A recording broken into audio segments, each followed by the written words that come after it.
So 2011 Toyota Corolla Verso. The lights on the right hand side, the driver's side on this car have gone.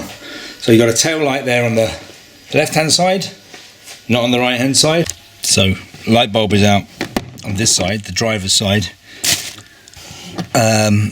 Just got to fold down the little flap of foam. It's there for soundproofing. Tuck it under that wire, get it out of the way.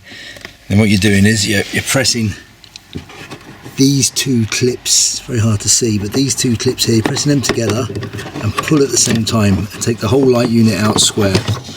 Right, so that's that light unit out square. This is the bad bulb here. Just twist anti-clockwise, hopefully you should take that out. There we go. Don't know if you'll be able to see, not sure if it can see there. The filament is gone. Put a new one in. There you go.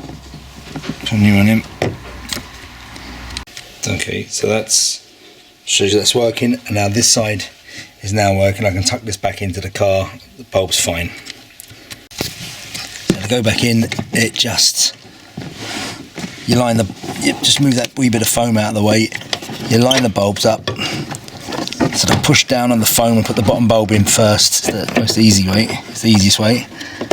And then just make sure that is pushed home firmly, which is looks like it is now. Put the foam back. Hard to see. But you put the foam back, so it goes underneath that little bit there, and then that little hole is a little place for that to locate up there. I don't know if you can see the little hole that's located. These two are pushed into their home now. That is firmly home. So now you can put the door back on. And that's it, job done. Bulb replaced. That's all fine. There you go, that's it. Okay, there you go. There's a nice red bulb there, nice red bulb there, everything working.